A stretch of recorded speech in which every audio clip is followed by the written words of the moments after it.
Welcome to the Passion Project Revolution, where we explore the highs and lows of creating passion projects. Whether it is a book you have a desire to write, a community service you want to create, a charity you want to set up, or sharing your own passions by teaching others how to do it, be inspired by the stories from people who have been there and done it. You know, everyone has at least one passion project, if not more, within them. It's held within their soul energy. And if, after listening to today's podcast, you want to discover what passion projects lie within your soul, then I invite you to download the Soul Creation Collage Workshop for free and start unlocking the potential within you. You'll find the link in the information section. But for now, sit back and enjoy this inspiring installment of the Passion Project Revolution. Hello and welcome to another episode of the Passion Project Revolution. And today I have with me Merinda Smith, and her passion project came about through the relationship with her horse. And she wrote a book called Bundy, My Horse is My Teacher. And the book really grew as her relationship with her horse grew. And Miranda is a keen rider, but what started out as what many would view as a normal human to animal relationship soon became more than just a relationship with a horse. And he became her powerful teacher, gifting her the choice of the journey to self-discovery. And through Bundy, Miranda's perceptions were challenged, nudging her to embrace new perspectives and embark on a journey of self-awareness, exploration, and growth. So thank you so much for joining us today, Merinda. And I wonder if you could begin by sharing with the listeners when this remarkable journey began. What was the starting point for it, really? So I want to take you actually before that, if that's okay. And so I grew up in, my mother is Dutch, and so I had that dramatic background where you must do what you must do. And so I was taught that at a young age, and you must do it now. And so when it came to me and my horses, I was very, do it now. And I think that is how we were taught when we were when I was younger. You know, we were taught you can't let the horse get one over you. You must make them feel that you are the leader and you know, force them into compliance. Mm. And so I was riding as a child. I had ridden at a high level, and then I took time off to be a mother and just travel and have fun. And then I decided to come back into horses. And so I was competing, I event, so go cross country, do dressage and show jumping. And so I had a horse, and he and I clashed for whatever reason. And I bought this horse, Bundy Bear, thinking, for a lot of money, thinking that I was going to get this ready-made horse. It soon turned out that he was very broken, and there was a lot of work that I needed to do. So I had my ideals of the work that I was going to do, and being from that, you must do it now, that's how I demanded that work. And he had other ideas. He's a very strong, striking, beautiful horse. He's got a lot of personality, but he was very broken. And so he decided he needed to teach me some lessons. So it took probably, for the first 2 years, it was about how we can communicate with one another. And what happened was, and I don't know if I'm getting off track, I'm sorry. That's if fine. I am. Just keep going with that. What happened was, in that time was I would be talking to friends and say, oh, Bundy's doing this or he's not doing this. And I keep asking him to do this in my very demanding way. And we would work out, you know, let's try a strategy, a change or something like that. And I would apply it, and I'd talk back with my confidants, my friends. And then after a time, and it would work. And after a time, I started to wonder, I could see a pattern happening. So this pattern was that I was a leader at a large corporate organization, and obviously I must have been leading in that very domineering way, and saying to my staff, you must do it this way. And then when my horse started sharing his awareness to me, and I started speaking differently to him, I actually applied that unconsciously to my team. And so, and changes happened. So it was a long journey. It wasn't just for 2 years. It took 5 years before the penny really dropped. I think I'm a bit of a slow learner that, you know, I just had to learn, Merinda, you have to slow down, be aware of who you are, really take that self-awareness. And so it was a big journey for me. It's really fascinating, isn't it? How animals can really teach us how to connect to our own self-awareness, to who we are, because you know it's like they will show us that you can't be like that, you can't treat me like that, and they will show you. And it's really quite beautiful, the relationship that you start to develop. And you know and it's been so remarkable for you that you then went on to, well, I need to share my story with others. And that's where when you started to write the book. So tell me a little. I'm fascinated, being an author myself, self-published author. You know, I'm always fascinated to learn about how easy was it for you in terms of writing that book. You had this idea, I want to share my journey with others. How easy for you was it in terms of just sitting down and writing? For me, that was the easy part. So I come from a space of writing training materials to help people. So I've come from that training space. And so for me, writing has been part of my everyday life, but it's business books. So it's written in a totally different way. And so I had to get my head around writing in another way so you could put it into a book. And the other tricky area that I found tricky was I didn't want it to be a biography. I didn't want it to be, you know, sharing all my life, warts and all. Yet the horse, Bundy, was really pivotal in my life. So there are aspects that I needed to share. So it was a really big discombobulation. I love that word. And so, but it really was. Because I was like, well, do I share that? Do I not? Or how do I make a story around that? So writing itself is easy. And I would spend weekends and evenings at my computer writing. And I'd get so excited because I'd be lying in bed and I'd go, I want to do this. I want to add that to it. So that was really easy. It was the finding an editor that was hard. And I went through a few editors, and because the reason I went through a few was, or a couple, was the first two wanted to make it their story, wanted to create it in a way that they read books, or they perceived the world, I should say. So I wanted to add things in. For instance, there's so my target market was really young adults. I really wanted, because I thought if I could help some young adults, some girls who loved horses, to read my story, I might inspire them or empower them to become more self-aware. And maybe perhaps if they are horsey people, perhaps look at their horse in a different way. So that was my hope. So then when I realized I wanted to make it for teens, I thought, well, teens go through a lot of things. They go through, you know, it's not just all beer, you know, a lovely life.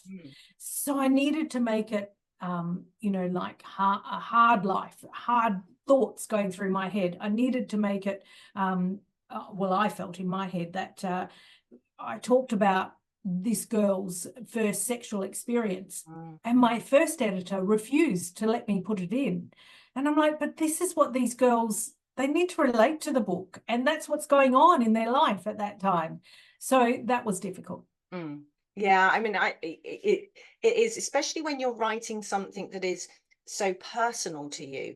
to then have someone come in and sort of say, well, I think you should write it in this way, or you can't have that bit, and you can't, and it's like, hang on a minute, this is my experience, my life, my lessons that I want to share. So it can be a bit of a challenge, can't it, finding the right kind of support, you know, to enable you to get the book out. And so from the point of, so you found yourself an editor eventually. Yes. And then what happened next? Did you self-publish? Self-published. Yeah, Yeah. self-published. And then I guess one of the things that quite often comes up when I'm talking to people who want to write their own books is, well, how much is it going to cost me? Because there are a lot of book coaches that will charge a couple of £1,000. I don't know how that translates to dollars these days, but a significant sum of money to help you in the writing of the book and the sort of the formatting of it and the editing. But then you've still got to publish it. So there's, you know, so sometimes a lot, what I found is people can be put off by the cost implications of writing a book. So how did you, what was your experience of the funding that was needed in order to get your book published? So it's interesting. I remember years ago at a conference meeting a girlfriend, and she had written her book, just published it, self-published. And I was raving to her, going, "Wow, that's fantastic! I'm really proud of you. You know, could I ask you how much did it cost?" And I remember then she said to me, "Oh, it cost about $10,000, so that's Australian dollars, which is probably 5,000 UK pounds." Yeah. And I went, "Ooh, that's a lot of money," and didn't think anything of it. And then when I started to have this dream to write my own book, I went, I know what I'm doing. It's not going to cost me anything like that. But the reality is that's what it's cost me. So, and I was saying to you earlier, people come up to me and they go, "You're an author now. You must be just bringing in the dollars all the time." And I'm like, no, it still costs me a lot of money. And I'm in debt for the book. I haven't earned anything like what it's cost me. So, yeah. Because that's also, you know, it's like when you self-publish, it's then, you know, and you manage to get to the point where you've uploaded it to Amazon, and then you're like, yeah, kill more people, and then it's like, oh, why is no one buying it? Exactly. And then, you know, and then you start on this kind of journey of trying to market your book. And you know, so my first book, Monsters Under My Bed, I wrote that 5 years ago. Was it? Yeah, 5 years ago now. And when every now and then I'll sort of post it on Facebook or something, and people are saying, "I didn't know you wrote that book." Yeah. You know, and it's like, because when you're looking at a social media strategy and you're trying to grow organically, so you're not paying for ads and things like that, it can be hit and miss as to how many people actually see it. So that, I know, for me was one of the biggest lessons, was that, well, how do I now market it? I've joined Amazon ad campaigns and follow this strategy and you'll sell millions. It doesn't happen. More doing that. I know. And I've done TikTok, and then I'm like, I mean, how many times do they want to hear me talk about the book and what's in the book? I may as well just read the book, and then, you know, that can become, I don't know. So it is that is a tough gig. But I think once you've got it and once it's there, it's like there's no timeline for it. It's like, you know, and so, you know, people are still buying my book that I wrote 5 years ago, or the one that I wrote 3 or 4 years ago. I'm losing track of time. And so it becomes this continuous thing, and it's like I don't have to kind of really keep on promoting it, because it's naturally comes into conversations, and exactly, and that's, you know, and that's great. And so in terms of the funding, so you found that a huge learning curve.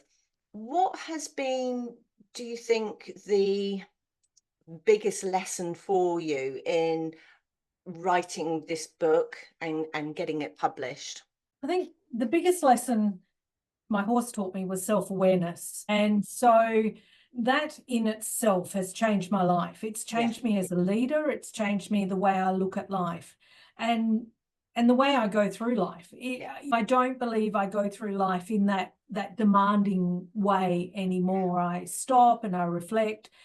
And, you know, my horses, I still ride horses, and whenever I connect with them, I still have to be mindful.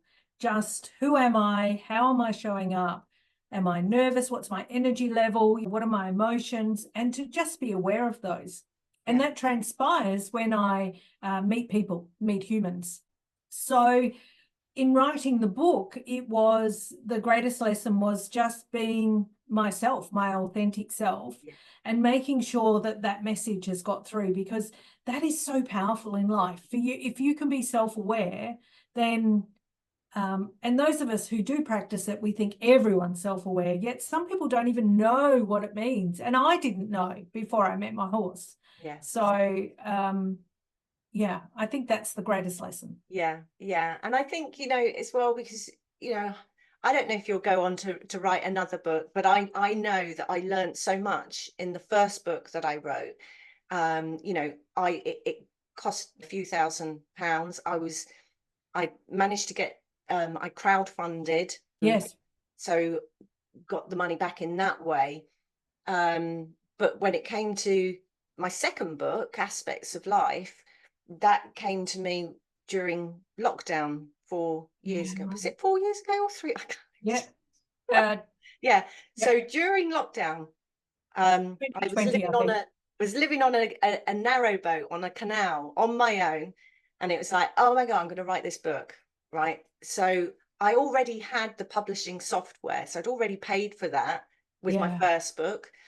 I had a contact to help me with the design of the cover. That was the only cost. Wow. So it cost me £50. £50 nice to write the book. So there you go. So much better. So much better. So much better. But also, you know, it's like by the time it's like the same with kids, isn't it? By the time you have your second child, it's like, oh, I know what I'm doing now. I've made all the mistakes with the first one. So so that was my experience.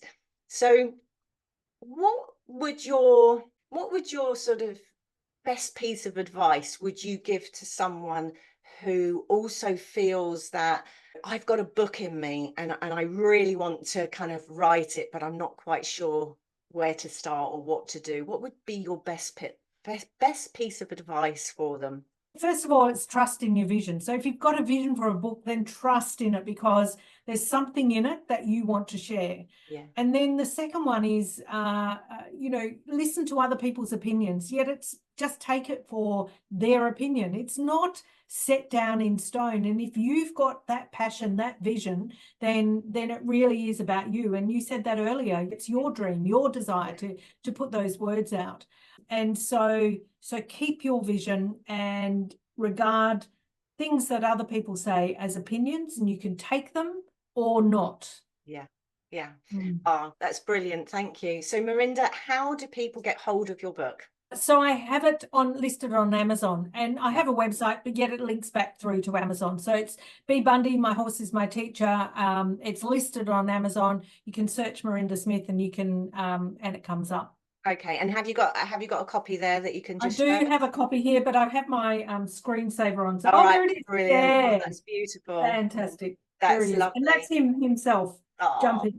Yes. It's beautiful. So I know that you said your target market or your target audience is for teenagers. Well, it was, but no teenagers are reading it. It's all adults who are reading it. So and you know, adults love it. They ring me, and you know, the other day I got a call from someone going, Merinda, did you write that book? And I went, yes, I did. And I just want to share with you how much I love it. And I'm like, oh my God, thank you.